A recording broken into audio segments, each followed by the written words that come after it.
Welcome teachers club. Welcome teachers club PSC. എല്ലാ അധ്യാപക സുഹൃത്തുക്കൾക്കും ഉദ്യോഗാർത്ഥികൾക്കും ടീച്ചേഴ്സ് ക്ലബ് PSCയിലേക്ക് സ്വാഗതം. ഇന്ന് അതുപോലെ നമ്മളോട് പലവരും ചോദിച്ച മെസ്സേജുകൾക്കും അല്ലെങ്കിൽ കോളിലൂടെ വന്ന സംശയങ്ങൾക്കും നിങ്ങളയച്ച കമൻറ്റുകൾക്കുള്ള മറുപടിയൊക്കെ ആയിട്ടാണ് ഇന്നത്തെ ഈ ഒരു വീഡിയോ എന്ന് പറയുന്നത്. ഇതിന് ശേഷം ഒന്ന് രണ്ട് വീഡിയോയും കൂടി നിങ്ങൾക്ക് പബ്ലിഷ് ആവുന്നതായിരിക്കും. നമ്മുടെ ഇനിയും അപ്ലൈ ചെയ്യാൻ ആവശ്യമുള്ളവർക്ക് വേണ്ടിയിട്ടുള്ള പെട്ടെന്ന് അപ്ലൈ ചെയ്യുന്നതിന് വേണ്ടിയിട്ടുള്ള കുറച്ച് കാര്യങ്ങളാണ്. നമ്മുടെ അതായത് സോൺ വൈസ് പോസ്റ്റുകൾ ഏതെല്ലാം, അതായത് TGTക്ക് എത്രയുണ്ട്, PGTക്ക് എത്രയുണ്ട്, അത് എവിടെയാണ്, ഏതൊക്കെ RRBയിലാണ്, ഏതെല്ലാം RRBയിൽ അപ്ലൈ ചെയ്യണം, അങ്ങനെയുള്ള ഒന്ന് രണ്ട് വീഡിയോസും കൂടി ഇതിൻ്റെ ബാക്കിൽ നിന്ന് അപ്ലോഡായി വരുന്നുണ്ട്. ഓക്കെ, പെട്ടെന്ന് ക്വിക്ക് അപ്ലൈ ചെയ്യുന്നതിന് അവർക്ക് കാണാം. ഓക്കെ, പിന്നെ അത് അയക്കുന്നതിന് വേണ്ടിയിട്ട്, അപ്പോൾ അത് ആപ്ലിക്കേഷൻ അയക്കുമ്പോൾ ഉണ്ടാകുന്ന ബുദ്ധിമുട്ടുകൾ പരിഹരിക്കുന്നതിന് വേണ്ടിയിട്ടുള്ള വീഡിയോസിന് മുമ്പ് നമ്മുടെ RRB, അതായത് ടീച്ചേഴ്സ് ക്ലബ് PSC ചാനൽ, ഈ ചാനലിൽ തന്നെ RRB ടീച്ചർ റെഗുലർ എന്ന് പറയുന്ന പ്ലേലിസ്റ്റിലുണ്ട്, നിങ്ങൾക്കത് നോക്കാവുന്നതാണ്. ഓക്കെ, അതായത് ആപ്ലിക്കേഷൻ അയക്കുന്നതിനെക്കുറിച്ചും അതുപോലെ തന്നെ ആധാർ കൊടുക്കുമ്പോൾ ഉണ്ടാകുന്ന പ്രശ്നങ്ങൾ, നോട്ട് എലിജിബിൾ കാണിക്കുമ്പോൾ ഉണ്ടാകുന്ന പ്രശ്നങ്ങൾ, അതൊക്കെ പരിഹരിക്കുന്നുള്ള വീഡിയോസ് ഓൾറെഡി ഈ ചാനൽ നമ്മൾ ചെയ്തിട്ടുള്ളതാണ്, നിങ്ങൾ സന്ദർശിക്കാവുന്നതാണ്. ഓക്കെ, അതുപോലെ തന്നെ നമ്മുടെ ചാനൽ ആദ്യമായിട്ട് കാണുന്നവരാണെങ്കിൽ, നിങ്ങൾ ആദ്യമായിട്ടാണ് നിങ്ങളുടെ കയ്യിലെത്തുന്നതെങ്കിൽ തീർച്ചയായിട്ടും നിങ്ങളത് സബ്സ്ക്രൈബ് ചെയ്ത് വെച്ചിട്ട് വീഡിയോ കാണുക, ലൈക്ക് ചെയ്യുക. നിങ്ങളുടെ സംശയങ്ങൾ കമൻറ്റിലൂടെയും വാട്സപ്പ് മെസ്സേജസിലൂടെയും കോളിലൂടെയൊക്കെ നിങ്ങൾക്ക് ആരായാവുന്നതാണ്. പരമാവധി എല്ലാ സംശയങ്ങൾക്കും ഉത്തരം നൽകാൻ ശ്രമിക്കുന്നതായിരിക്കും, RRBയിൽ നിന്നുള്ള മറുപടി അനുസരിച്ച് തന്നെ. ഓക്കെ, അപ്പം അതുകൊണ്ട് തന്നെ ഇവിടെ ആദ്യത്തെ കാര്യത്തിലേക്ക് കടക്കുകയാണ്. ആദ്യത്തെ കാര്യം എന്ന് പറയുന്നത്, നമ്മൾ ഇതുവരെയുള്ള ആപ്ലിക്കേഷൻസ് പരിശോധിക്കുമ്പോൾ അതിൻ്റെ സ്റ്റാറ്റസ് നമ്മൾ മനസ്സിലാക്കുമ്പോഴത്തേക്ക്, അല്ലെങ്കിൽ റെയിൽവേ RRB ടീച്ചർ വിളിച്ചതിന് ശേഷം അതിൻ്റെ സ്റ്റാറ്റസ് ഒന്ന് മനസ്സിലാക്കുമ്പോഴത്തേക്ക് ഇതുവരെ നടക്കാത്ത കാര്യങ്ങളാണ് നടന്നുകൊണ്ടിരിക്കുന്നത്. അത് എല്ലാ രീതിയിലും, അതിൻ്റെ ക്വാളിഫിക്കേഷൻ്റെ രീതിയിലായി കഴിഞ്ഞാലും, അതുപോലെ തന്നെ ഇപ്പോൾ ഡേറ്റ് കൊടുക്കുന്ന രീതിയിലായിരുന്നു കഴിഞ്ഞാലും, എക്സാമിൻ്റെ കാര്യങ്ങൾ പറയുന്ന രീതിയായിരുന്നു കഴിഞ്ഞാൽ തന്നെയും, എല്ലാത്തിലും വ്യത്യസ്തമായിട്ടുള്ള ചില കാര്യങ്ങൾ ഇപ്പോൾ റെയിൽവേ പുലർത്തി പോകുന്നതായിട്ട് നമുക്കത് തോന്നുന്നുണ്ട്. അതിലൊന്നാമത്തെ കാര്യം എന്ന് പറയുന്നത്, ഇപ്പം നമ്മുടെ റെയിൽവേ എക്സാമിനേഷൻ്റെ ടൈം എന്ന് പറയുന്നത്, അതായത് ആപ്ലിക്കേഷൻ അയക്കുന്നതിനുള്ള അല്ലെങ്കിൽ അപ്ലൈ ചെയ്യുന്നതിനുള്ള ടൈം എന്ന് പറയുന്നത് ഇപ്പം ഓൾറെഡി 3 times ആണ് എക്സ്റ്റെൻഡ് ചെയ്തിരിക്കുന്നത്, അല്ലേ? 3 തവണ എക്സ്റ്റെൻഡ് ചെയ്ത്. നോർമലായിട്ട് നമ്മൾ ആപ്ലിക്കേഷൻ സെൻഡ് ചെയ്യേണ്ട 6th ഫെബ്രുവരി ആയിരുന്നു, പിന്നെ അത് 16th ഫെബ്രുവരി ആയി, പിന്നെ അത് 16th ആയി, പിന്നെ അത് 21 ആക്കി മാറ്റി, പിന്നെ ലാസ്റ്റ് ഇപ്പോൾ 28th ഫെബ്രുവരി, അല്ലേ? 28th ഫെബ്രുവരി രാത്രി 11:59 വരെയാണ് ലാസ്റ്റ് ടൈം എന്ന് പറയുന്നത്. അപ്ലൈ ചെയ്യേണ്ട പുതിയ ആപ്ലിക്കൻസിന് ആപ്ലിക്കേഷൻ കൊടുക്കേണ്ട ലാസ്റ്റ് ഡേറ്റ് എന്ന് പറയുന്നത് 28ാം തീയതി വരെയാണ്. അന്ന് ഇനി ബാക്കിയുള്ള കാര്യങ്ങൾ നമുക്ക് അറിയാൻ പറ്റുള്ളൂ. ഓക്കെ, ഇനി നീട്ടുമോ ഇല്ല എന്നൊക്കെയുള്ള. അപ്പം അങ്ങനെ തീർച്ചയായിട്ടും 3 തവണ നമ്മുടെ RRB ഈ ഒരു ഡേറ്റ് എക്സ്റ്റെൻഡ് ചെയ്തിട്ടുണ്ട്. ഓക്കെ, ഡേറ്റ് എക്സ്റ്റെൻഡ് ചെയ്തിരിക്കുകയാണ്. അപ്പോൾ അതുകൊണ്ട് തന്നെ നമുക്ക് മനസ്സിലാക്കാൻ പറ്റുന്നൊരു കാര്യം എന്ന് പറയുന്നത് എന്താണ്, നമ്മുടെ ആപ്ലിക്കേഷനിൽ നിലവിൽ ഒരു RRB ടീച്ചർ വിളിച്ചു കഴിഞ്ഞാൽ ഉണ്ടാകുന്ന ആ ഒരു തള്ളിക്കയറ്റം കാണുന്നില്ല. അത് കാണാത്തതിന് കുറച്ച് കാരണങ്ങളുണ്ട്. പലരും അറിഞ്ഞിട്ടില്ല. അറിഞ്ഞതിന് ശേഷം അതിൻ്റെ ഒരു സെൻട്രൽ ഗവൺമെൻറ് പോസ്റ്റ് വിളിക്കുമ്പോൾ അതിന് ടെറ്റ് ബാധകമാണോ, സെറ്റ് ബാധകമാണോ, സെറ്റ് വേണോ, ഏതിനെല്ലാം സെറ്റ് വേണം, ഏതിനെല്ലാം സെറ്റ് വേണ്ട, ഏതിനെല്ലാം ടെറ്റ്, അതാത് സംസ്ഥാനത്തിന് ടെറ്റ് ഉപയോഗിക്കാം എന്നൊക്കെയുള്ള കൺഫ്യൂഷൻസ് ഉദ്യോഗാർത്ഥികൾക്ക് ഉള്ളത് കൊണ്ടാണ് പലർക്കും അയക്കാൻ വൈകിയതും ഇപ്പോഴും ധാരാളം പേർ അപ്ലൈ ചെയ്യാനുള്ളതും ക്വാളിഫിക്കേഷൻ ഉണ്ടായിരുന്നിട്ട് പോലും അപ്ലൈ ചെയ്യാൻ പറ്റാത്തവരും ആയിട്ട് ധാരാളം പേരുണ്ട്. ഓക്കെ, അപ്പോൾ എന്തായാലും ആപ്ലിക്കൻസിൻ്റെ നിലവിൽ എത്തിച്ചേർന്നിട്ടുള്ള ആപ്ലിക്കൻസിൻ്റെ കുറവ് തന്നെയാണ് ഇതിൻ്റെ ഒരു ഇടിച്ചിലിന്, അതായത് അല്ലെങ്കിൽ ഡേറ്റ് എക്സ്റ്റെൻഡ് ചെയ്ത് പോകുന്നതിന് ഒരു കാരണമെന്ന് പറയാൻ പറ്റും. തീർച്ചയായിട്ടും അങ്ങനെയാണ് നമുക്ക് ഫീൽ ചെയ്യുന്നത്. ഓക്കെ, അപ്പോൾ അത് നിങ്ങൾ മനസ്സിലാക്കിയിട്ട് പരമാവധി ആപ്ലിക്കേഷൻ അയക്കാനുള്ളവർ തീർച്ചയായിട്ടും ആപ്ലിക്കേഷൻസ് അയക്കുക. മൊത്തം നമ്മുടെ RRBയുടെ പോസ്റ്റ് 753 ആണ്. 753 പോസ്റ്റ് ഉണ്ട് മൊത്തത്തിൽ. അത് ഏറ്റവും കൂടുതലുള്ളത് PGTക്കും, രണ്ടാമത് TGT, പിന്നെ PRT. ഈ ഒരു ലെവലിലാണ് ആ ഒരു പോസ്റ്റിൻ്റെ രീതി എന്ന് പറയുന്നത്. ഓക്കെ, ഇത് നെക്സ്റ്റ് വീഡിയോയിൽ അതിനെക്കുറിച്ച് ഡീറ്റെയിൽ ആയിട്ട് ഞാൻ പറഞ്ഞിട്ടുണ്ട്, അതുകൊണ്ടാണ് ഇവിടെ ഞാനത് പരാമർശിക്കാത്തത്. ഓക്കെ, അപ്പം നിലവിൽ അപേക്ഷിക്കുവാൻ സാഹചര്യമുള്ളവർ, അതായത് ക്വാളിഫൈഡ് ആയിട്ടുള്ളവർ പെട്ടെന്ന് തന്നെ അപേക്ഷിക്കുക. അവസാന നിമിഷത്തേക്ക് വെച്ചുകൊണ്ടിരിക്കരുത്. അവസാന ഡേറ്റ് 28-ാം തീയതിയാണ്.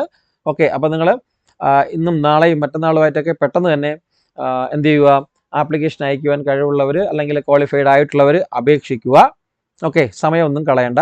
അപ്പോൾ തീർച്ചയായിട്ടും ആപ്ലിക്കൻസിൻ്റെ കുറവുണ്ടെങ്കിൽ വലിയൊരു ചാൻസ് തന്നെയാണ് വരുന്നത്. പിന്നെ വേറെ ആർക്കും അറിയാത്തൊരു കാര്യം എന്ന് പറഞ്ഞാൽ, അല്ലെങ്കിൽ നമ്മൾ മൈൻഡ് ചെയ്യാത്ത നമുക്ക് അറിയാഞ്ഞിട്ടും അറിയില്ല എന്ന് നടിക്കുന്നൊരു കാര്യമുണ്ട്. അതായത് ഇതിപ്പം 2022 ലാസ്റ്റ് ഫിക്സേഷൻ്റെ ഫലമായിട്ടുണ്ടായ RRB വേക്കൻസിയാണ് അല്ലേ. അത് കഴിഞ്ഞിട്ട് നമ്മുടെ റാങ്ക് ലിസ്റ്റ് വന്നു കഴിഞ്ഞാൽ വീണ്ടും വേക്കൻസികൾ വരും. 23-ലെയും 24-ലെയും 25-ലെ വേക്കൻസികൾ ഉണ്ട്. അപ്പം ഒരു പോസ്റ്റ് തന്നെ ഉണ്ടെങ്കിലും അത് നമ്മുടെ റാങ്ക് ലിസ്റ്റ് വന്നു കഴിയുമ്പോൾ ഒരു പോസ്റ്റ് എന്ന് പറഞ്ഞാൽ ചിലപ്പോൾ 50 പോസ്റ്റിലേക്ക് മാറാം, ചിലപ്പോൾ അത് 100 പോസ്റ്റിലേക്ക് മാറാം. അങ്ങനെ ഒരു ചാൻസ് ഉണ്ട്. ഓക്കെ, അപ്പോൾ പരമാവധി അതിൻ്റെ ചാൻസ് കളയാതെ പരമാവധി അപ്ലൈ ചെയ്യാൻ കഴിയുന്നവർ, മീൻസ് ക്വാളിഫൈഡ് ആയിട്ടുള്ളവർ തീർച്ചയായിട്ടും അപ്ലൈ ചെയ്യുക. എന്തുകൊണ്ടും നല്ലൊരു പോസ്റ്റാണ്. നമുക്കറിയാം എക്സാമിൻ്റെ പാറ്റേണും കാര്യങ്ങളൊക്കെ സബ്ജക്റ്റ് ബേസ് മറ്റ് സെൻട്രൽ ഗവൺമെൻറ് ടീച്ചറിനെ വിളിക്കുന്നത് പോലെ, അതായത് കേന്ദ്രീയ വിദ്യാലയമോ കേന്ദ്രീയ വിദ്യാലയ സംഘടനോ, കേന്ദ്രീയ വിദ്യാലയ സംഘടന പറഞ്ഞപ്പോൾ അതിൻ്റെ നോട്ടിഫിക്കേഷൻ ഉടനെ വരുന്നുണ്ട്. 2 തരത്തിലുള്ള നോട്ടിഫിക്കേഷനാണ് വരുന്നത്. അതിനെപ്പറ്റി ഒരു ഡീറ്റെയിൽ വീഡിയോയും നിങ്ങൾക്ക് വരുന്നുണ്ട്. ഓക്കെ, അതിനെപ്പറ്റി പ്രിപ്പയർ ആകുന്നതിന് വേണ്ടിയിട്ട്. ഓക്കെ, അപ്പം Kendriya Vidyalaya Sangathan, army public school, navy public school, ഇങ്ങനെയുള്ളവരൊക്കെ അപ്ലൈ ചെയ്യുമ്പോഴത്തേക്ക് കറക്റ്റായിട്ട് അവരത് പറയുന്നുണ്ട് കാര്യങ്ങൾ. പക്ഷേ റെയിൽവേ അങ്ങനെ ഒന്നും വ്യക്തമായിട്ട് പറയുന്നില്ല. അതിൻ്റെ 2 ഉദാഹരണങ്ങൾ നമുക്ക് നോക്കുകയും ചെയ്യാം. അപ്പോൾ തീർച്ചയായിട്ടും ആപ്ലിക്കൻ്റെ എണ്ണത്തിലൊരു കുറവ് തന്നെയുണ്ട്.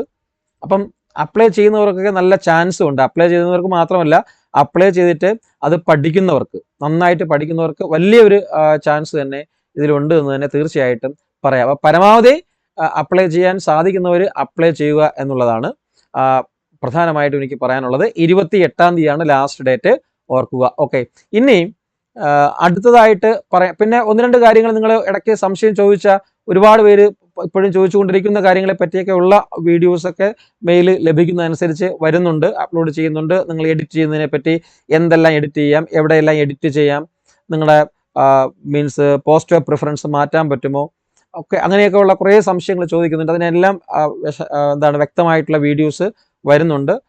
ഓക്കെ, നിങ്ങൾ വെയിറ്റ് ചെയ്യുക. ഓക്കെ, ഇന്നും നാളെയൊക്കെ ആയിട്ട് തന്നെ അത് അപ്ലോഡ് ആകുന്നുണ്ട്. ഓക്കെ, അപ്പോൾ ഇനി ക്വാളിഫിക്കേഷനിലേക്ക് വരാം. അപ്പോൾ ക്വാളിഫിക്കേഷൻ്റെ കാര്യം പറയുമ്പോഴത്തേക്ക് ജനറലായിട്ട് 1-2 കാര്യങ്ങൾ ഞാൻ പറഞ്ഞിട്ട് ആ ഒരു ഭാഗത്തേക്ക് പോവാം. ഇത് തുടക്കത്തിൽ എനിക്ക് പറയാനുള്ളത്, കേൾക്കുന്നവർ തീർച്ചയായിട്ടും ഫുള്ള് കേൾക്കണം. കേൾക്കാതെ വന്നിട്ട് നിങ്ങൾ മെസ്സേജ് അയച്ചു കഴിഞ്ഞാൽ ഒരു ബലം ഉണ്ടാകത്തില്ല. നിങ്ങൾ വിചാരിക്കുന്ന ചില കറക്റ്റ് സമയത്ത് റിപ്ലൈ കിട്ടിയെന്നും വരത്തില്ല. ഓക്കെ, തീർച്ചയായിട്ടും അവിടെ ഇവിടെ ഓടിച്ച് കാണാതെ വ്യക്തമായിട്ട് നിങ്ങൾ അപ്ലൈ ചെയ്യുന്നവരാണെങ്കിൽ വ്യക്തമായിട്ട് കാണുക. ഓക്കെ, അപ്പോൾ സാധാരണ നമ്മുടെ PRT primary railway teacher, primary railway teacher എന്ന് പറയുമ്പോഴത്തേക്ക് PRT എന്ന് പറയുന്ന പ്രൈമറി റെയിൽവേ ടീച്ചറിന്റെ ക്വാളിഫിക്കേഷൻ എന്ന് പറയുന്നത്, പ്രൈമറി റെയിൽവേ ടീച്ചർ എന്ന് പറയുമ്പം 2-3 കാറ്റഗറൈസ് ചെയ്ത് വിളിക്കാറുണ്ട്. പ്രൈമറി റെയിൽവേ ടീച്ചർ 2-3 കാറ്റഗറി ആയിട്ട് വിളിക്കാറുണ്ട്. അതായത് PRT എന്ന് പറയുന്ന പ്രൈമറി റെയിൽവേ ടീച്ചർ ഉണ്ട്. അതുപോലെ തന്നെ primary railway teacher PRT English ഉണ്ട്. അതായത് ഭാഷകൾ വിളിക്കും. PRT ഇംഗ്ലീഷ്, PRT മലയാളം ഉണ്ട്. പക്ഷെ മലയാളം നമുക്ക് ഇപ്പോൾ വിളിച്ചിട്ടില്ല. PRT മലയാളം വിളിച്ചിട്ടില്ല. ഓക്കെ, മലയാളം വിളിച്ചിട്ടില്ല. പിന്നെ ഹിന്ദി, തമിഴ് വിളിച്ചിട്ടുണ്ട്. തമിഴ്, ബംഗാളി, അങ്ങനെ പോകും. ഓക്കെ, അപ്പം അങ്ങനെ 2 തരത്തിലുള്ള പോസ്റ്റ് ഉണ്ട്. നമുക്ക് മലയാളികൾക്ക് അപ്ലൈ ചെയ്യാൻ പറ്റുന്ന 2 post, PRT primary railway teacher എന്ന് പറയുന്ന പോസ്റ്റും PRT ഇംഗ്ലീഷ് എന്ന് പറയുന്ന പോസ്റ്റുമാണ് നമുക്ക് അപ്ലൈ ചെയ്യാൻ പറ്റുന്നത്. അപ്പോൾ ആ PRTയുടെ ബേസിക് ക്വാളിഫിക്കേഷൻ എന്ന് പറയുന്നത്, PRTയുടെ ക്വാളിഫിക്കേഷൻ ആർക്കൊക്കെ അപ്ലൈ ചെയ്യാം എന്ന് ചോദിച്ചു കഴിഞ്ഞാൽ, PRT അപ്ലൈ ചെയ്യാൻ പറ്റുന്നവർ, ഞാൻ അപ്ലൈ ചെയ്തവർക്ക് വേണ്ടിയിട്ടുള്ളതല്ല ഇത്, അപ്ലൈ ചെയ്യാൻ നിൽക്കുന്നവർക്ക് വേണ്ടിയിട്ടാണ് ഇത് വ്യക്തമായിട്ട് പറയുന്നത്. അതായത് അവർ പറയുന്ന ക്വാളിഫിക്കേഷൻ 12th പാസ്, അതായത് 12th ഇതിനെല്ലാത്തിനും 50% മാർക്കാണ്. ഈ PGTയിലേക്ക് വരാൻ മാത്രം PGക്ക് 55% എന്ന് മാറുകയും ചെയ്യും. ഓക്കെ, അപ്പോൾ 12th അതായത് 12ാം ക്ലാസ്സിന് നമുക്ക് 50% മാർക്ക് ഉണ്ടായിരിക്കണം. ഒന്നാമത്തെ അവരുടെ നിഷ്കർഷം എന്ന് പറഞ്ഞു കഴിഞ്ഞാൽ. ഇനി ഇത് എല്ലാവർക്കും, നമ്മുടെ മലയാളികളെ സംബന്ധിച്ചിടത്തോളം, മലയാളി ആപ്ലിക്കൻസിനെ സംബന്ധിച്ചിടത്തോളം ഏകദേശമൊക്കെ എല്ലാവർക്കൊക്കെ ഈ ഒരു കാര്യത്തിൽ വലിയ വിഷമമൊന്നും ഉണ്ടാകത്തില്ലെന്നാണ് ഞാൻ വിചാരിക്കുന്നത്. വിളിച്ചവർക്കും കേട്ടവരിൽ നിന്നൊക്കെ മനസ്സിലാക്കാൻ കഴിഞ്ഞിട്ടുള്ളത് ഇങ്ങനൊരു കാര്യം തന്നെയാണ്. ഓക്കെ, ഇതൊക്കെ ക്വാളിഫൈ ചെയ്തിട്ടുള്ളതാണ്. രണ്ടാമത്തെ കാര്യമാണ്, രണ്ടാമത്തത് നമ്മുടെ കേരളത്തിലാണെങ്കിൽ 2 തരത്തിലാണ്. നമ്മൾ TTC ഉണ്ട്. TTC എന്ന് പറയുന്നത് 2 ഇയർ എലമെന്ററി എഡ്യൂക്കേഷൻ ആണ്. TTC 2 ഇയർ എലമെന്ററി ആണല്ലോ. അതുപോലെ തന്നെ കേരളത്തിൽ കൊടുക്കുന്ന മറ്റൊരു ഇതുണ്ടായിരുന്നു, DELED അല്ലേ, DLED എന്ന് പറയും നമ്മൾ അല്ലേ, DELED എന്ന് പറയുന്ന DLED. അപ്പൊ ഇതാണ് PRTയുടെ ബേസിക് ക്വാളിഫിക്കേഷൻ എന്ന് പറഞ്ഞാൽ ഇതാണ്. PRTക്ക് നിങ്ങൾ അപ്ലൈ ചെയ്യണമെങ്കിൽ ഇതാണ് ക്വാളിഫിക്കേഷൻ. PRTക്ക് അപ്ലൈ ചെയ്യണമെങ്കിൽ ഇതാണ് നിങ്ങളുടെ ക്വാളിഫിക്കേഷൻ. ഇതുള്ളവർക്ക് തീർച്ചയായിട്ടും, അതായത് 12th പാസ് 50% മാർക്കോട് കൂടി TTC DLED ഇതിന്റെ കൂടെ ടെറ്റ് ഓർ CTET എന്ന് പറയുന്ന ഒരു കാര്യം, ഇത് രണ്ടിലേതെങ്കിലും ഒന്ന് വേണം. ടെറ്റ് ഓർ CTET ഇത്രയുമാണ് പ്രൈമറി ടീച്ചറിന് വേണ്ട അടിസ്ഥാന ക്വാളിഫിക്കേഷൻ എന്ന് പറയുന്നത്. പ്രൈമറി ടീച്ചറിന് വേണ്ട അടിസ്ഥാന ബേസിക് ക്വാളിഫിക്കേഷൻ. അപ്പൊ PRTക്ക് വേണ്ട ബേസിക് ക്വാളിഫിക്കേഷൻ ആണ് ഞാൻ ഈ പറഞ്ഞത്. TTC DLED ടെറ്റ്, അതുപോലെ തന്നെ CTET ഓർ ടെറ്റ്. ഓക്കെ, ഇനി നിങ്ങൾ ചോദിക്കുക, അപ്പൊ BEd ഉള്ളവർക്ക് അപ്ലൈ ചെയ്യാന്ന് അവിടെ കാണുന്നതോ അല്ലേ? ഞാൻ കാണിച്ചു തരാം. അത് BEd ഉള്ളവർക്ക് അപ്ലൈ ചെയ്യാന്ന് പറഞ്ഞ നോട്ടിഫിക്കേഷനിൽ കാണുന്നതോ എന്ന് നിങ്ങൾ പറയും. അതിന്റെ റീസൺ എന്താണെന്ന് ഞാൻ പെട്ടെന്ന് പറയാം, വലിച്ചു നീട്ടാതെ തന്നെ പെട്ടെന്ന് പറഞ്ഞു പോകാം. എന്താണ് ഇവിടെ കൊടുത്തിട്ടുണ്ട്, 12th stage equivalent with 50% mark. Okay, 50% marks and 2 year diploma in elementary education by whatever name സ്റ്റോൺ, അതായത് സ്റ്റേറ്റുകൾ എന്ത് പറയുന്നു അത് അങ്ങനെ പറയുന്നുണ്ട്. പിന്നെ അതാ ഗ്രാജുവേഷൻ അറ്റ്ലീസ്റ്റ് 50% മാർക്ക് പറയുന്നുണ്ടല്ലോ. Post graduation with minimum 55% mark പറയുന്നുണ്ടല്ലോ ഇക്വലന്റ് ആണെന്ന്. കൂടാതെ ഇനി ഈ ടെറ്റ് അപേക്ഷിക്കാൻ പറ്റുമെന്നോ സംശയമുള്ളവർക്കുള്ള ഒരു മറുപടിയാണ്. അത് വളരെ ക്രൂക്കഡ് ആയിട്ടാണ് റെയിൽവേ പറഞ്ഞിരിക്കുന്നത്. A pass in teacher eligibility test to be conducted. നിങ്ങളത് വിഷമിക്കണ്ട, കണ്ടക്റ്റഡ് എന്നുള്ളത് അവർ പാസ് എന്നായിരിക്കും ഉദ്ദേശിച്ചത്. Okay, conducted by appropriate government in accordance with the guidelines framed by the NCTE for the purpose. Okay എന്നും പറയുന്നുണ്ട്. അപ്പം അതാത് സംസ്ഥാനങ്ങളുടെ സ്റ്റേറ്റ് നമുക്കറിയാം, സ്റ്റേറ്റ് എലിജിബിലിറ്റി ആണ്, അതാത് സ്റ്റേറ്റിനുള്ളതാണ്. എന്നാലും അവരിങ്ങനെ പറയുന്നുണ്ട്. നമ്മൾ ആപ്ലിക്കേഷൻ ഫോം നിങ്ങൾ നോക്കുമ്പോഴും അറിയാം, അതിൽ CTET എന്ന് പറയുന്ന ഒരു ഓപ്ഷൻ ഇല്ല, ടെറ്റ് തന്നെയാണ് ഓപ്ഷനായിട്ട് കിടക്കുന്നതും. ഓക്കെ, അപ്പം പ്രൈമറി ടീച്ചറിന് അപ്ലൈ ചെയ്യണമെങ്കിൽ ഇതൊക്കെ പറയുന്നുണ്ട്. പിന്നെ എന്താ സാറ് പറഞ്ഞത്, PRTക്ക് അപ്ലൈ ചെയ്യാനായിട്ട് DLED എന്ന് പറയുന്ന കോഴ്സും അല്ലെങ്കിൽ TTCയും മാത്രമേ പറ്റുള്ളൂ, പ്ലസ് ടെറ്റ് ഓർ CTET മാത്രമേ പറ്റുള്ളൂ എന്ന് പറയാം. അതായത് സുപ്രീം കോടതിയുടെ നിഷ്കർഷ അനുസരിച്ച് PRT അപ്ലൈ ചെയ്യുന്നതിന് BEdകാരെയും MEdകാരെയൊക്കെ വിലക്കിയിട്ടുണ്ട്. പക്ഷെ അത് നിഷ്കർഷിക്കാതെയാണ് റെയിൽവേ നോട്ടിഫിക്കേഷൻ ഇറക്കിയിരിക്കുന്നത്. റെയിൽവേ നോട്ടിഫിക്കേഷൻ ഇറക്കിയതിന് ശേഷം എന്ത് ചെയ്തു, വീണ്ടും ആരോ കൊണ്ട് ഡിസ്പ്യൂട്ട് ഫയൽ ചെയ്തു. അതിന്റെ ഫലമായിട്ട് റെയിൽവേ പറയുന്നുണ്ട്, നിങ്ങൾ ഇപ്പോഴും നിങ്ങൾക്ക് അപ്ലൈ ചെയ്യാൻ പറ്റും. BEd ഉള്ളവർക്കും MEd ഉള്ളവർക്കും ഒക്കെ ടെറ്റും കൂടി ഉണ്ടെങ്കിൽ നിങ്ങൾക്ക് PRT അപ്ലൈ ചെയ്യാൻ പറ്റും. റെയിൽവേ പറയുന്നുണ്ട് നിങ്ങൾ അപ്ലൈ ചെയ്തോളൂ, പക്ഷെ അന്തിമ തീരുമാനം കോടതിയുടെയാണ്. കോടതി ഇനി എന്തെങ്കിലും പറയുകയാണെങ്കിൽ, നമ്മൾ എന്തെങ്കിലും ഡിസിഷൻ എടുക്കുവാണെങ്കിൽ, അതായത് BEd ഉള്ളവർക്കും TTC ഇല്ലാത്ത BEd ഉള്ളവർക്ക് അല്ലെങ്കിൽ MEd ഉള്ളവർക്ക് അപ്ലൈ ചെയ്തിട്ടുണ്ടെങ്കിൽ ചിലപ്പോൾ നിങ്ങൾക്ക് പരീക്ഷ എഴുതാൻ പറ്റത്തില്ല. ചിലപ്പോൾ നിങ്ങളെ എന്ത് ചെയ്യും, ആ ഒരു പോസ്റ്റിൽ നിന്ന് റിമൂവ് ചെയ്യുമെന്ന് പറഞ്ഞിട്ടുണ്ട്, പൈസ തിരിച്ചു കിട്ടില്ലെന്ന് പറഞ്ഞിട്ടുണ്ട്. ഓക്കെ, എന്തായാലും അപ്ലൈ ചെയ്തോളൂ, അപ്ലൈ ചെയ്യാം. റെയിൽവേ എന്താണെന്ന് പറയുന്നത് നമുക്ക് കാത്തിരുന്ന് കാണാം. ഓക്കെ, അപ്ലൈ ചെയ്തോളൂ. അപ്പം BEd ഉള്ളവർക്കൊക്കെ അപ്ലൈ ചെയ്തോളൂ എന്നാണ് ഞാൻ പറയുന്നത്. പിന്നെ അവിടെ ഒരു റിലാക്സേഷൻ നിങ്ങൾക്ക് ഉള്ളതെന്ന് പറഞ്ഞു കഴിഞ്ഞാൽ, ഞാൻ ഈ പറഞ്ഞു +2ന് 50% മാർക്ക്, +2ന് 50% മാർക്ക് വേണം. +2ന് 50% മാർക്കാണ് വേണ്ടത് ഇതിന് അപ്ലൈ ചെയ്യാനായിട്ട്. അപ്പൊ 50% എന്നുള്ളത് അത് SC ST OBC PWD, അതായത് relaxation up to 5% in the education qualification marks shall be allowed to the candidates belong to reserved categories such as SC ST OBC and PW. OBC എന്ന് പറയുമ്പോൾ വെറുതെ OBC category ഉള്ളവർക്ക് അത് 5% reduction കിട്ടത്തില്ല. എന്താണ്, ആ NCL non creamy layer certificate വേണം. Non creamy layer certificate NCL certificate ഉള്ളവർക്ക് മാത്രമേ എന്ത് ചെയ്യത്തുള്ളൂ, ആ 5% റിഡക്ഷൻ ഇവിടെ കിട്ടത്തുള്ളൂ. അപ്പം നിലവിൽ OBC കാറ്റഗറിക്ക് NCL ഉണ്ടെങ്കിൽ 45% മാർക്ക് +1 ഉണ്ടെങ്കിൽ അപ്ലൈ ചെയ്യാം. കൂടെ TTCയോ DLEഡോ ടെറ്റോ CTEറ്റോ ഉണ്ടെങ്കിൽ. ഇതാണ് പ്രീ പ്രൈമറിയുടെ ഒരു അവസ്ഥ അല്ലെങ്കിൽ അതിന്റെ ഒരു കാര്യം എന്ന് പറയുന്നത്. ഓക്കെ, അത് കഴിഞ്ഞല്ലോ, പ്രീ പ്രൈമറിയുടെ സംശയം കഴിഞ്ഞല്ലോ.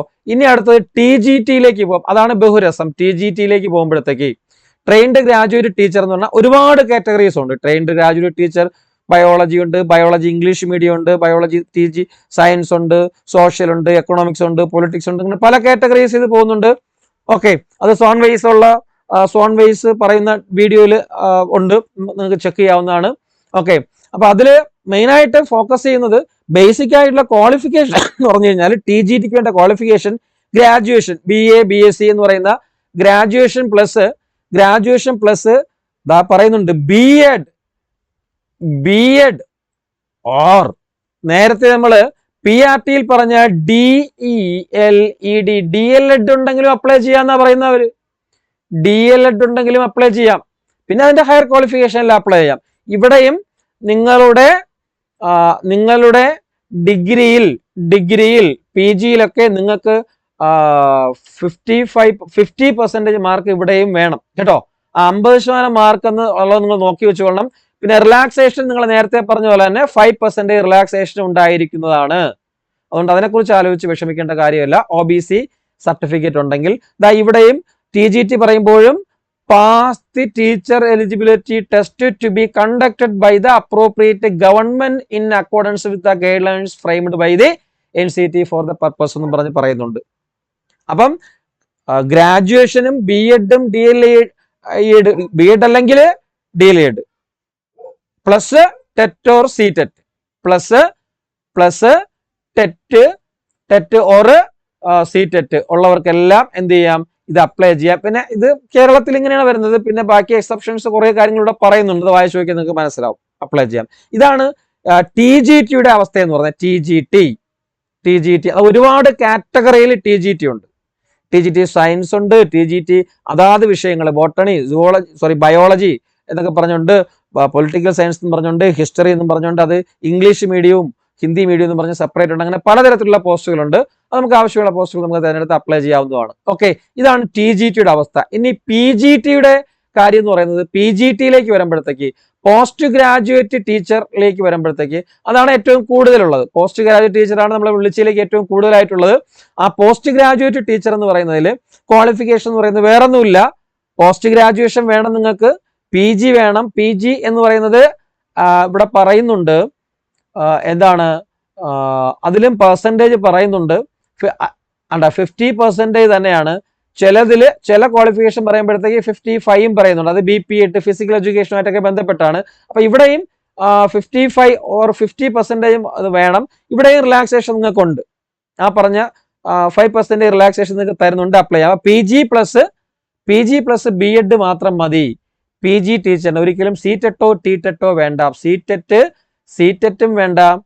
CTEറ്റും വേണ്ട, അതുപോലെ തന്നെ ടെറ്റും വേണ്ട. ഇത് രണ്ടും വേണ്ട അപ്ലൈ ചെയ്യുന്നതിന് വേണ്ടി. ഓക്കെ, ഇതാണ് നിലവിലുള്ള നമ്മുടെ എന്താണ് RRBയുടെ ക്വാളിഫിക്കേഷന്റെ ബേസ് എന്ന് പറയുന്നത്. ഇത്രയുമാണ്. ഓക്കെ, അപ്പം സംശയം ക്ലിയർ ആയെന്ന് കരുതുന്നു. ആർക്കും ഡൗട്ട്സ് ഇല്ലെന്നാണ് ഞാൻ കരുതുന്നത്. PRT, TGT, PGT എന്ന് പറയുന്ന പോസ്റ്റുകളുടെ ക്വാളിഫിക്കേഷൻ എന്ന് പറയുന്നത്. ഇനി എക്സാമിനെ കുറിച്ച് ഇതിലും കൂടെ പെട്ടെന്ന് എക്സാമിനെ കുറിച്ചൊരു വീഡിയോ വരുന്നുണ്ട്. എന്നാലും ഒന്ന് ജസ്റ്റ് ഓടിച്ചൊന്ന് പെട്ടെന്ന് ഞാൻ പറഞ്ഞു പോവുകയാണ്. എക്സാം എന്ന് പറഞ്ഞാൽ നിങ്ങൾക്ക് ആദ്യം CBT 100 മാർക്കിന്റെ computer based test, general exams, സൈക്കോളജിയും മാത്സും റീസണിങ്ങും മെന്റൽ എബിലിറ്റിയും ജനറൽ സയൻസും GKയും കറണ്ട് അഫയേഴ്സും ഉൾപ്പെടുന്ന 100 മാർക്കിനുള്ള ക്വസ്റ്റ്യൻ ആണ്. ഓക്കെ, അത് കഴിഞ്ഞിട്ട് ഇതിൽ പാസ്സാകുന്നതിന് വേണ്ടിയിട്ട് 40% വേണമെന്നുള്ള ഒരു പെർഫോമൊക്കെ ഉണ്ട്. 1/3 കട്ട് ഓഫ് മാർക്കും ഉണ്ട്, നെഗറ്റീവ് മാർക്കിംഗ് ഉണ്ട്. പിന്നെ രണ്ടാമത് ടാറ്റ് എന്ന് പറയുന്ന ടാറ്റ് എന്ന് പറയുന്ന ടീച്ചർ എബിലിറ്റി ടെസ്റ്റ് എന്ന് പറയുന്നത്, അത് 150 മാർക്കിനാണ്. ഡെമോ ക്ലാസ് ഡെമോ ക്ലാസ് ആണ്. അത് അവർ റെക്കോർഡൊക്കെ ചെയ്യും. 150 മാർക്ക്, അതിലൊരു 15% മാർക്ക് വാങ്ങിച്ചാൽ മതി. ഈ CBTയിൽ പാസ്സാവാൻ 40% മതി. പക്ഷെ ലാസ്റ്റ് റാങ്ക് ലിസ്റ്റ് വരുമ്പോൾ CBTയുടെ നമ്മൾ വാങ്ങിക്കുന്ന മാർക്കിന്റെ 85%യും ടാറ്റിൽ നമ്മൾ വാങ്ങിക്കുന്ന മാർക്കിന്റെ 50% എടുത്തിട്ട് ടോട്ടൽ 100 ആക്കിയിട്ട് അതിലാണ് ലാസ്റ്റ് റാങ്ക് ലിസ്റ്റ് നിശ്ചയിക്കുന്നത്. ഇവിടെ CBTയും ടാറ്റും പാസ്സാകാനായിട്ട് CBT പാസ്സാകാനായിട്ട് 40% മതി, ടാറ്റ് പാസ്സാകാനായിട്ട് 15% മതി. ഇത് 100 മാർക്കിനാണെങ്കിൽ 40 മതി, ഇത് 150-നാണെങ്കിൽ 15 മതി. പക്ഷെ പെർസെൻറ്റേജ് കണക്കാക്കുമ്പോഴത്തേക്ക് 40% എന്നുള്ളത് അതിൽ 100 ഏറ്റവും കൂടുതൽ വാങ്ങിക്കുന്നവരായിരിക്കും മുൻ റാങ്കിലേക്ക് വരുന്നത്. ഓക്കെ, അപ്പൊ ഇതാണ് ഒരു ബേസിക് എന്ന് പറയുന്നത് ഇതിന്റെ റിക്വയർമെന്റ്സ്. പിന്നെ നമ്മൾ DV ഡോക്യുമെന്റ് വെരിഫിക്കേഷനും ചെറിയൊരു മെഡിക്കലും കൂടെ കഴിഞ്ഞു കഴിഞ്ഞാൽ നമ്മുടെ കാര്യം കഴിഞ്ഞു, പെട്ടെന്ന് തന്നെ നിയമനവും നടക്കും. ഓക്കെ, ഇത്രയുമാണ് ആ സെലക്ഷൻ പ്രോസസ്സ് എന്ന് പറയുന്നത്. സിമ്പിൾ ആയിട്ട് പറഞ്ഞു കഴിഞ്ഞാൽ ഡീറ്റെയിൽ ആയിട്ട് അടുത്തൊരു വീഡിയോയിൽ പറയാം. അപേക്ഷിക്കുന്നവർക്ക് അപ്പൊ എത്രയും പെട്ടെന്ന് തന്നെ അപേക്ഷിക്കുക. അപ്പൊ ആപ്ലിക്കൻസിന്റെ എണ്ണം ഒരിക്കലും ഞാൻ പറയുന്നത് കുറവാണ്. തീർച്ചയായിട്ടും നിങ്ങൾ അപേക്ഷിക്കുക, നല്ല ചാൻസ് ആണ്. ഓക്കെ, നല്ല ചാൻസ് ആണ്. കാരണം 2, 2.5, 3 വർഷത്തോളം സാധ്യതയുള്ള ലിസ്റ്റാണ്. ഇപ്പോൾ പറയുന്ന 5 വേക്കൻസി പിന്നീട് 50, 100 ഒക്കെ ആയിട്ട് മാറാനുള്ള സാധ്യതകളും. റെയിൽവേ അല്ലേ, ഇന്ത്യ ഒട്ടുക്കുള്ളതല്ലേ, അത്രയും വലിയൊരു സ്ഥാപനമല്ലേ, ലോകത്തിലെ തന്നെ ഏറ്റവും വലിയ പൊതുമേഖലാ സ്ഥാപനമല്ലേ. അപ്പൊ അത്രത്തോളം വേക്കൻസി വരാനുള്ള സാധ്യതയുണ്ട്. ആരും വിഷമിക്കേണ്ട. ഓക്കെ, എത്രയും പെട്ടെന്ന് തന്നെ നിങ്ങൾ ഈ ക്വാളിഫിക്കേഷൻ ഒക്കെ ഉള്ളവരാണെങ്കിൽ പോയിട്ട് എന്ത് ചെയ്യുക, അപ്ലൈ ചെയ്യുക. ഇനി ഒരു കാര്യം, ഇതിന്റെ ഏജ് എന്ന് പറയുന്നത് 18 വയസ്സ് ടു 48 വയസ്സ് വരെയാണ് ഏജ് എന്ന് പറയുന്നത്. ഏജ് ഡിസ്ട്രിബ്യൂഷൻ 48 വയസ്സ് വരെയുള്ളവർക്ക് അപ്ലൈ ചെയ്യാം. അല്ല, 48 ജനറൽ 48 വയസ്സാണ്. ഇതിന്റെ കൂടെ നിങ്ങൾക്ക് എല്ലാവർക്കും എല്ലാ കാറ്റഗറിക്കും 3 വർഷം ആഡ് ചെയ്യും. നമ്മുടെ കൊറോണ കാലത്തുള്ള അന്ന് പറ്റിയ ഒരു പ്രശ്നവുമായിട്ട് ബന്ധപ്പെട്ട് അല്ലെങ്കിൽ അന്നത്തെ ഒരു ഡിലേയുമായിട്ട് ബന്ധപ്പെട്ട് 3 മാർക്ക് ഇവിടെ ആഡ് ചെയ്യും. 3 മാർക്ക് ഇവിടെ ആഡ് ചെയ്യും. അപ്പം അത് ഓർക്കുക, ആഡിങ് ഉണ്ട്. അപ്പം 48ഉം 2ഉം 50, 51 വയസ്സ് വരെയുള്ള ആരെങ്കിലും ഉണ്ടെങ്കിൽ, ഏജ് ഓവറായെന്നും പറഞ്ഞ് വിഷമിച്ചിരിക്കുന്ന, PSC അപ്ലൈ ചെയ്യാൻ പറ്റാതിരിക്കുന്ന ആർക്കും ഇതിൽ വന്ന് അപ്ലൈ ചെയ്യാം. നിങ്ങൾ ക്വാളിഫൈഡ് ആണെങ്കിൽ, നിങ്ങൾക്ക് PGയും BEഡും മാത്രമേ ഉള്ളെങ്കിൽ PGTക്ക് അപ്ലൈ ചെയ്യാം. നിങ്ങൾക്ക് CTETോ ടെറ്റോ ഒക്കെ ഉണ്ടെങ്കിൽ, PG ഇല്ലെങ്കിൽ നിങ്ങൾക്ക് TGT അപ്ലൈ ചെയ്യാം. നിങ്ങൾ TTCയും ടെറ്റും ഉണ്ടെങ്കിൽ നിങ്ങൾക്ക് PRT അപ്ലൈ ചെയ്യാം. ഓക്കെ, OBC കാറ്റഗറിക്കൊക്കെ നോൺ ക്രിമിലിയർ ഉണ്ടെങ്കിൽ 5% മാർക്കിന്റെ ഡിഡക്ഷനും ഉണ്ട്. അപ്പം +2നും ഡിഗ്രിക്കും PGയൊക്കെ 45% മാർക്കോടുകൂടി നിങ്ങൾക്ക് ഇത് അപ്ലൈ ചെയ്യുകയും ചെയ്യാം.